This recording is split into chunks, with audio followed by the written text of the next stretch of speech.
নমস্কার বন্ধুরা, সবাই কেমন আছো? তো আশা করি সবাই ভালো আছো। তো আজকে আমি চলে গিয়েছিলাম আমাদের পূর্ব মেদিনীপুর জেলার খুব নামকরা একটা মেলা অর্থাৎ কেটিভি মেলাতে, যেটা শুরু হয়ে গিয়েছিল এই যে রবিবার থেকে, অর্থাৎ 5 তারিখ থেকে।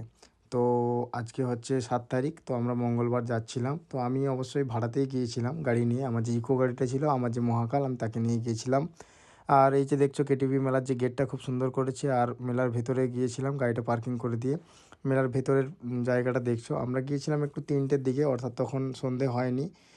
ছোটো বাচ্চা গিয়েছিলো গাড়িতে, তাই তাড়াতাড়ি গেছিলাম। তো ওখান থেকে বেরিয়ে আমরা চলে আসি বং পিৎজা, অর্থাৎ মেছেদাতে যে বং পিৎজা রেস্টুরেন্ট আছে ওখানে খেতে। তো ডিনার করার জন্য রাত্রে আমরা ওখানে প্রথমে যাই। তো বং পিৎজাতে যাওয়ার যে রাস্তাটা তোমাদের বলে দিই। ওখানে স্টার ভিলেজ যে আছে, ওই যে দেখছো স্টার ভিলেজ, ওই স্টার ভিলেজের সামনেই একটা মাঠ আছে। ওই মাঠে আমি আমার মহাকালকে পার্কিং করে দিয়ে ওর সাইড দিয়ে একটা ঢালাই রাস্তা ঢুকে গেছে, ওটা দিয়ে ঢুকে চলে এলাম। ঢুকে চলে এলে ব্যানার্জি এন্টারপ্রাইজের টিভি দোকান, ওর পরেই হচ্ছে বং পিৎজার এই যে স্টলটা নতুন ওপেন হয়েছে কিছুদিন আগেই। আর খুব সুন্দর ভেতরটা ডেকোরেশন করা ছিল। আগেকার মহারাজাতে যে ছুরি থাকে সেই রকম ডেকোরেশন এবং লাইটিং ফাইটিং দিয়ে খুব সুন্দর সাজানো ছিল, এবং উত্তম কুমারেরও ছবি ছিল ওখানে দেখলাম। আমরা গিয়েই প্রথমে ওখানে নিয়েছিলাম একটা বড় চিকেন পিৎজা, এবং চিকেন পিৎজা খাওয়ার পরে তারপরে আমরা ওখানে নিয়েছিলাম চিকেনের একটা আইটেম নিয়েছিলাম, চিলি টাইপের। তো খুব সুন্দর টেস্টি ছিল, আর পিৎজাটাও খুব দারুণ ছিল খেতে। তো ওখানে খাওয়া দাওয়া করার পরে আমরা গাড়ি নিয়ে আবার বেরিয়ে পড়লাম বাড়ির উদ্দেশ্যে। তো আমাদের বাড়ির উদ্দেশ্যে যাওয়ার আগেই রামতারাকে ওখানে চা গ্রাম বলে যে রেস্টুরেন্টটা আছে, তো আমরা ওখানেই চলে গেছিলাম। চা গ্রামে গিয়েই আমরা ওখানে চা অর্ডার করে দিয়েছিলাম। তো 4 জনে আমরা ছিলাম, তো 4 জনে চা খেলাম।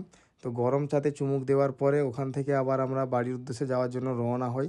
তো চাটাও খুব টেস্টি ছিল, চা গ্রামের যে চাটা খুব সুন্দর। ওখানে খুব ভিড়ও হয় সন্ধেবেলা। চা গ্রামে চা খাওয়া দাওয়া করার পরে আমরা ওখান থেকে বেরিয়ে আসার পরে তৃপ্তি যে রেস্টুরেন্ট আছে, অর্থাৎ এই যে রামতারকে দেখছো যে হাইওয়েটার, যেটা রাধামণি আর এদিকে যে মেছেদার রোডটা, ওর সাইডেই তৃপ্তি রেস্টুরেন্টটা। ওখানে আমি আমার মহাকালকে পার্কিং করার পরে ওই তৃপ্তি রেস্টুরেন্টে চলে যাই। তো সন্ধেবেলা রাতের জন্য বাড়িতে খাবার নিয়ে যাওয়ার জন্য আর কি। তো পার্টিও কিছু পার্সেল নিয়েছিল, তারপরে খাওয়ার পার্সেল নেওয়ার পরে গ্যারেজে চলে এলাম। তো ফাইনালি গ্যারেজ এসে গাড়ি ভিতরে ঢুকিয়ে দিলাম, গ্যারেজে গাড়ি রেখে দিয়ে এবং বাড়ি যাওয়ার পালা এবারে। তো আমার অনেকটা রাত হয়ে গেছিলো, প্রায় 11টা মতো বেজে গেছিলো ফিরতে। তো আজকের ভ্লগটা এইটুকুই ছিল, কেমন হয়েছে সবাই জানিও।